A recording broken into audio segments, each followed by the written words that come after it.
Hello everyone. Hello everyone, welcome to new video. कमाई और बचत में आपका स्वागत है। तो चलिए देखते हैं आज हम लोग क्या कर सकते हैं। अभी थोड़ा सा लेट हो गया हूँ मैं, कुछ काम था, मैं बिज़ी था। 3:34 ऑलमोस्ट हो रहे हैं, बट मैंने एक पोजीशन एग्जिट करी है।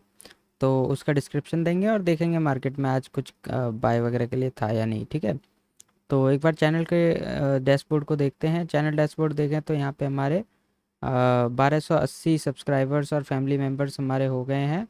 तो इसको 2K तक पहुंचाना है, तो सब्सक्राइब और फॉलो फटाफट कीजिए। ठीक है, और अगर आप लोग अभी टेलीग्राम और इंस्टाग्राम से नहीं जुड़े हैं तो किसी भी वीडियो के डिस्क्रिप्शन में आपको टेलीग्राम और इंस्टाग्राम दोनों का लिंक मिल जाएगा। टेलीग्राम के अंदर अगर आप जाएंगे तो आपको ऊपर पे एक मैसेज मिलेगा जिसमें कि हमारे स्क्रीनशॉट शेयरिंग वाले ग्रुप का लिंक है। तो वहाँ पर जा कर के आप उस ग्रुप को ज्वाइन कर सकते हैं। अम, उस ग्रुप में आप अपने जो पोर्टफोलियो है, अपने जो विचार हैं, उसको भी पोस्ट कर सकते हैं। ठीक है, तो इससे औरों की भी सहायता होती है और अगर आपको सहायता चाहिए तो वो भी मिल जाती है ना। तो इट्स अ कॉमन कम्युनिटी जिसमें कि आप कुछ कह सकते हैं, बोल सकते हैं। मेक श्योर कि आप उसमें कुछ ऐसी बातें ना करें जिससे कि लोगों को तकलीफ़ हो या दिक्कत हो। जहाँ तक हमने उसको बनाया है, उसको सिर्फ अपना पीएनएल शेयर करने के लिए बनाया है। तो मेक श्योर कि आप उस पे सिर्फ अपना ओपिनियन और पीएनएल ही दिखाएं और अपना लॉजिक बताएं कि आपने ये कैसे लिया और क्यों लिया। या अगर आप ईटीएफ शॉप चलाते हैं तो उसमें देखिए कि आप ईटीएफ शॉप में आपने क्या प्रॉफिट वगैरह कमाया, उसका आप डिटेल डाल सकते हैं। ठीक है, चलिए ठीक है, तो आज देखते हैं क्या किया जा सकता है। एक तो इस समय मुझे खांसी क्यों होती है पता नहीं। तो डिस्क्लेमर देखते हैं और डिस्क्लेमर के बाद हम ईटीएफ शीट भी खोल लेते हैं। एक मिनट, गड़बड़। ओके, डिस्क्लेमर देख लीजिए। डिस्क्लेमर आपको ये कहता है कि आप जो भी सीखते समझते हैं आप अपनी बुद्धि से अपना इन्वेस्टमेंट कीजिए।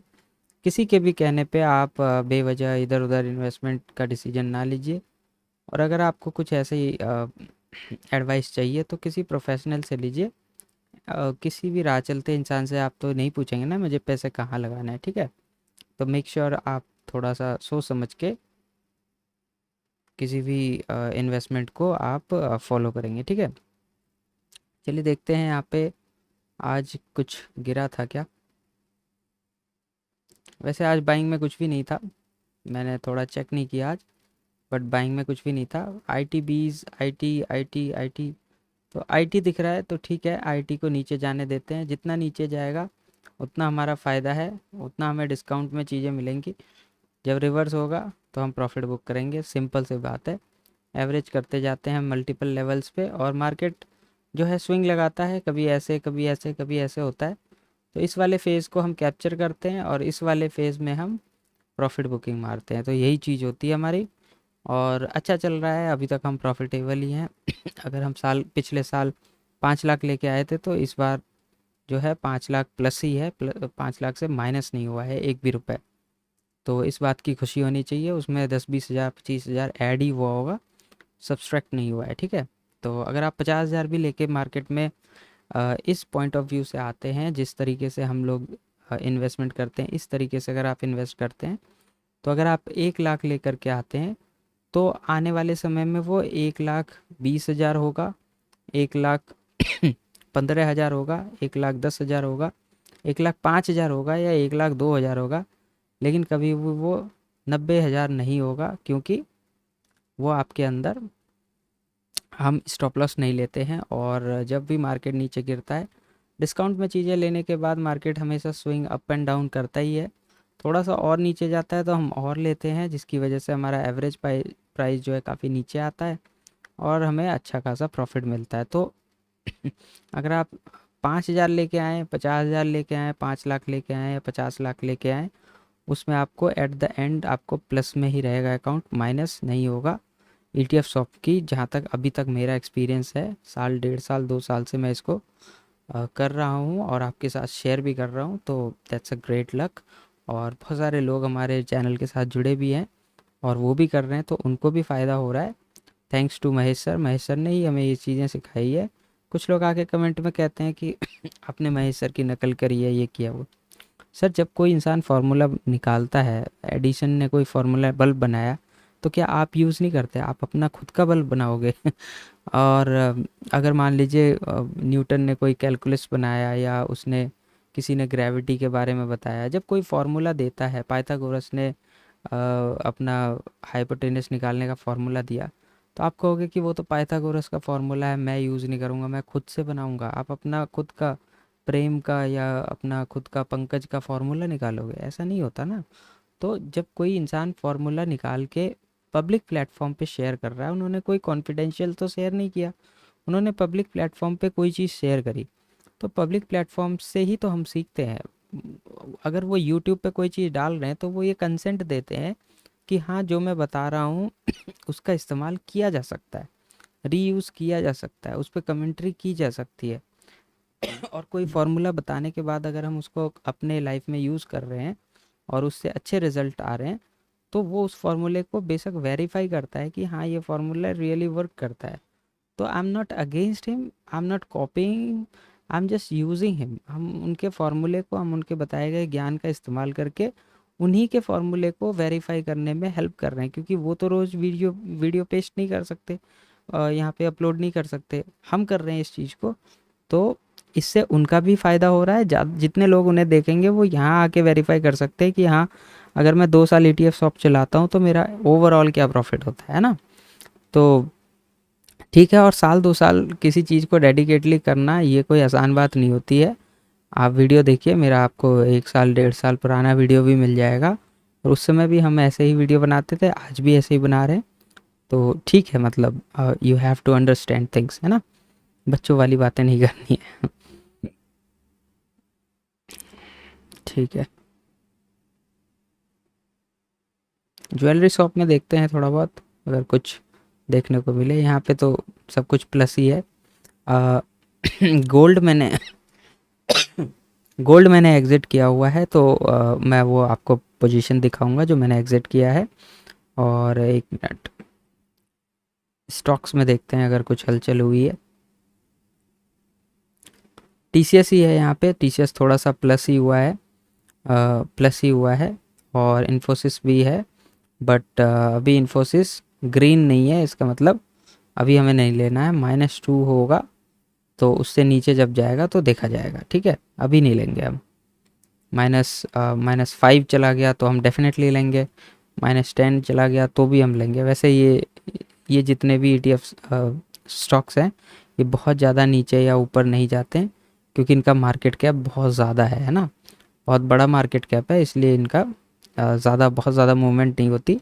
अगर 10-20% ऊपर नीचे होने लगा तो फिर पूरा निफ्टी ही 10-20% आगे पीछे हो जाएगा, क्योंकि रिलायंस, इन्फोसिस, TCS और ये जितने भी हमारे स्टॉक्स हैं यहाँ पे आप देख रहे होंगे, ITC है, और ITC है, TCS है, एक्सिस बैंक है, L&T है, कोटक है, हिंदुस्तानी यूनिलीवर है, HDFC है। तो इन्हीं से तो मिलके निफ्टी 50 बना है।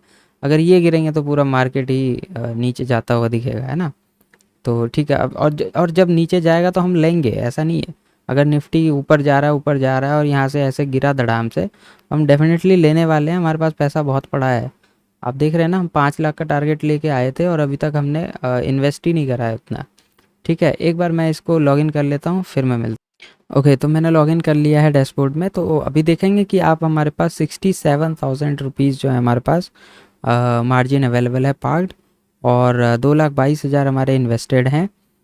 ओवरऑल प्रॉफिट अगर अभी हमारा देखा जाए तो लगभग 4%, यानी 9,000 के आसपास है, which is awesome. PNL band देखें यहाँ पे, तो आप देखेंगे बहुत सारे ग्रीन है, सिल्वर बीज है, और एक्सिस सिल्वर है, और PSU बैंक है, ये है, सारे ग्रीन ग्रीन है। एक दो छोटे मोटे जो हैं बैंक के जो हैं ETFs, वो थोड़े मोड़े प्रॉब्लम में है, लेकिन ओवरऑल हमारा जो पूरा पोर्टफोलियो है वो ग्रीन दिखा रहा है, which is a very good sign, जो कि बहुत अच्छी बात है। आप साइड में भी देखेंगे जो भी हैं ये सारे अप हुए हैं अभी, ठीक है। तो देखते हैं अपना होल्डिंग क्या कह रहा है। 1 मिनट में आपको पोजीशन दिखा देता हूँ। BSL गोल्ड ETF था, तो ये हमने एग्ज़िट किया है आज। अ, ठीक है, तो एक बार मैं होल्डिंग पे चल के इसको अरेंज कर लेता हूँ। यहाँ पे देखें तो एक्सिस सिल्वर ईटीएफ जो है 14% के आसपास दे रहा है। 11.89% जो है हमें सिल्वर एडीडी दे रहा है। सिल्वर बीज हमें 7.58 दे रहा है और 3400 रुपये इसमें मिल रहे हैं, बहुत अच्छी बात है। और अभी ये 88 पे ही आया है। 99 95 का टारगेट है इसका, 90 पे जाएगा, 92 95 99, ये सारे टारगेट हमारे सिल्वर 20 का हमने रखा हुआ है, डिपेंडिंग ऑन द स्विंग। ठीक है, तो स्विंग जब ऐसे ऐसे चल के जब ब्रेकआउट होता है ना, तो अभी जैसे कुछ त्यौहार वगैरह आने वाला होगा तो उसमें भी ये अप जाता है, क्योंकि सिल्वर की डिमांड बढ़ती है, गोल्ड की डिमांड बढ़ती है ना। तो हम इसको होल्ड करेंगे, होल्ड कर रहे हैं क्योंकि हमने एक स्विंग को पकड़ा हुआ है अच्छे से। ठीक है, और अच्छी खासी इन्वेस्टमेंट भी करी है, तो लेट्स मेक इट, इस बार हम इसको छोड़ेंगे नहीं। ठीक है। यहाँ पे देखें तो लगभग 6% पे ये था जब मैंने इसे एग्जिट किया था। तो BSL गोल्ड ETF था, इसमें ज़्यादा बन नहीं रहे थे हमारे, क्वांटिटी बहुत छोटी थी, 1000-1500 का हमने बहुत पहले इन्वेस्टमेंट किया था। तो आज ये अपने टारगेट को अचीव कर गया था, तो हमने इसे एग्जिट कर दिया। लगभग 6% पे किया था, 6 पॉइंट समथिंग परसेंट था। अभी ये थोड़ा मार्केट नीचे आया होगा, है ना। तो ठीक है, यहाँ पे देखें तो उसके अलावा 4.96% जो है CPSE दे रहा है, 3.59 जो है अल्फा ETF दे रहा है। और इसी को फॉलो थ्रू करें तो यहाँ पे सबसे नीचे देखें तो HDFC PSU बैंक जो है हमें थोड़ा सा लॉस दे रहा है। बाकी सारे जो है हमारे कॉस्ट टू कॉस्ट ही हैं, यहाँ से यहाँ तक देखें तो कॉस्ट टू कॉस्ट है, और ये सारे हमारे प्रॉफिट में है। तो अच्छी बात है। TCS थोड़ा सा जहाँ पे हमने लिया है उसी कॉस्ट टू कॉस्ट पे है। अब ये धीरे धीरे अगर ऊपर गया, क्योंकि हमने -4 पे इसको परचेज़ किया है, धीरे धीरे अगर 6% 10% भी देगा तो हम इसको 6% आने पे भी हम वेट करेंगे थोड़ा सा, है ना। 6% आने के बाद, क्योंकि स्टॉक है तो ये 10% 12% आराम से दे सकता है। तो 6-7% पे हम अलर्ट हो जाएंगे, और 10 12 15% पे हम इसको एग्जिट करने की डेफिनेटली कोशिश करेंगे। TCS यानी स्टॉक्स को, ETFs को हम 6% पे ही करेंगे। 6% आने पे 1-2 दिन वेट करने के बाद 8-9% पे हम निकालते हैं, और अगर वो रिवर्ट होके फिर 6% या 7% पे आ जाता है तो भी हम उसको निकाल देते हैं, हम वेट नहीं करते ज़्यादा। ठीक है, क्योंकि कोई एक सेक्टोरियल मूवमेंट एक बार होता है, फिर उसका स्विंग डाउन हो जाता है, तो हमें टॉप कैप्चर, हम हमेशा टॉप कैप्चर नहीं कर सकते। तो डेफिनेटली हम अपना एक टारगेट लेके चलते हैं, अगर इतना मिल गया, इतना मिल गया, इतना मिल गया, तो इस लेवल पे निकाल देंगे, इस लेवल पे निकाल देंगे, और अगर रिवर्ट होके इस लेवल पे आ गया तो यहाँ पे भी निकाल देंगे, यहाँ पे भी निकाल देंगे। तो इस टाइप से हमारा जो है टारगेट चलता है। ठीक है, तो अच्छा है, अभी हमारा पोर्टफोलियो बहुत अच्छा दिख रहा है और बहुत अच्छे प्रॉफिट्स दिख रहे हैं यहाँ पे। और इन्वेस्टमेंट देखें तो यहाँ पे आप देखें 2,13,000 है और 2,22,000 हो चुका है ये। आज में हमारे पास लगभग 1800 रुपये आए हैं, तो विच इज़ ऑसम। बहुत लोग कमेंट कर रहे थे कि आप सितंबर का प्रॉफिट दिखाइए। सितंबर ख़त्म हो जाएगा तो डेफिनेटली हम प्रॉफिट दिखाएंगे। अभी 26 है, 27 28 29, जब ये पूरा सितंबर ख़त्म हो जाएगा ना, हो सकता है कल मैं 1-2 और एग्ज़िट कर दूं, तो फिर दिक्कत हो जाएगी। जैसे मैंने आज ये एग्ज़िट किया, तो 1-2 दिन और रुक जाते हैं, हो सकता है ये अपना टारगेट अचीव कर ले या कुछ हो जाए और हमें ये सारा निकालना पड़ जाए। और यहाँ पे देख रहे हैं 3,000 4,000 5 6 7 8 6-7 हज़ार तो यहीं पे बन रहे हैं हमारे, है ना। तो इसको जब भी हम एग्ज़िट करेंगे तो 6-7 हज़ार हमारा इसमें निकलेगा ही। तो ठीक है। तो सितंबर का हम डेफिनेटली अक्टूबर में ही वीडियो लाएंगे, क्योंकि अक्टूबर में सितंबर की बात करेंगे ना।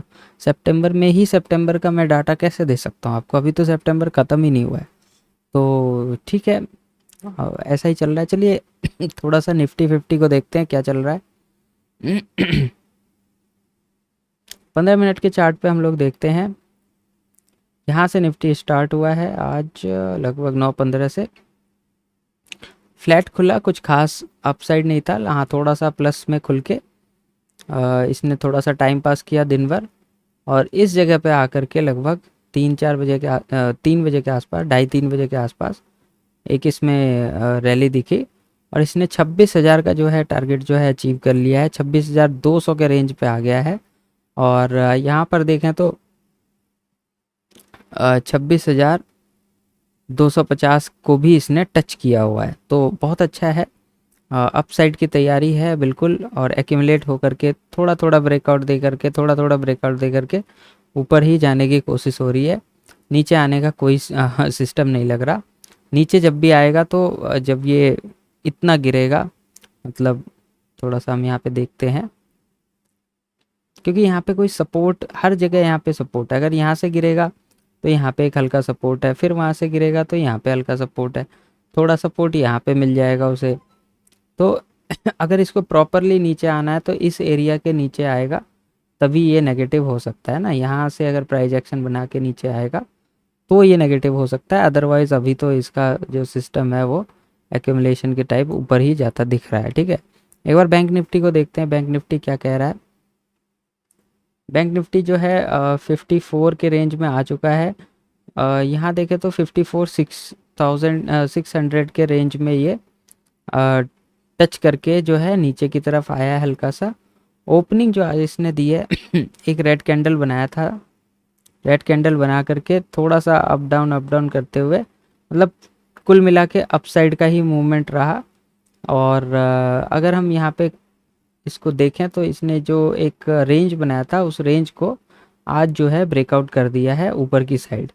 तो इस रेंज को जब ब्रेकआउट किया है, इसी की हम चर्चा कर रहे थे, अगर ब्रेकआउट किया तो यहाँ पे फिर अपना बेस बना करके फिर थोड़ा सा टाइम पास करके यहाँ से फिर ऊपर जाने की कोशिश में ये 55, 56, 57 जितने भी हैं सबको ये टच करने की कोशिश करेगा। देखते हैं कहाँ जाता है, हम इसमें कुछ कर नहीं सकते है ना।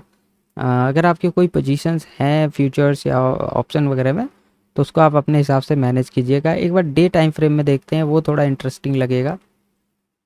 यहाँ पे डे टाइम फ्रेम में अगर मैं इसको बड़ा करूँ तो दिखेगा कि यहाँ पे जो है थोड़ा सा इसने वेट किया, मुश्किल से 3 दिन इसने वेट किया और उसके बाद फिर एक ब्रेकआउट दिया है। और बहुत बड़ा ब्रेकआउट नहीं है, बहुत बड़े कैंडल्स नहीं है, बट हाँ डेफिनेटली ऊपर जाने की तैयारी है। फिर हो सकता है एक आध पॉज कैंडल बनाए और उसके बाद फिर एक बड़ा कैंडल बना के यहाँ पे ये 55, 56 सबको टच करने की कोशिश करे। तो देखते हैं क्या होता है। अभी तो ब्रेकआउट का सिनेरियो ही दिख रहा है। अगर यहाँ से प्राइस जो है टर्न अराउंड होगा, नीचे की तरफ आने की कोशिश करेगा, तो एक बड़ी कैंडल बनानी पड़ेगी इसे, मतलब इतना बड़ा भी नहीं लेकिन अगर यहाँ पे थोड़ा सा ऐसे ऐसे ऐसे ऐसे टाइम पास करके एक दो फॉलो थ्रू कैंडल बनाए तो कुछ नीचे आने के बाद, इस एरिया के नीचे आने के बाद ही जो है नेगेटिव माना जा सकता है ना। वैसे मैंने आपको यहाँ पे दिखाया था कि जब प्राइस बेंड होकर के ऊपर की तरफ आता है तो यहाँ से एक कप एंड हैंडल पैटर्न जो है, जितना ये होता है हमारा, जितनी हमारी इसकी डेप्थ होती है उतना ही ऊपर जाने की तैयारी होती है। तो लगभग 55 तो आई थिंक रखा नहीं है कहीं भी। और इसको आप देखें तो हल्का सा आपको रिवर्स हेड एंड शोल्डर भी दिखेगा यहाँ पे।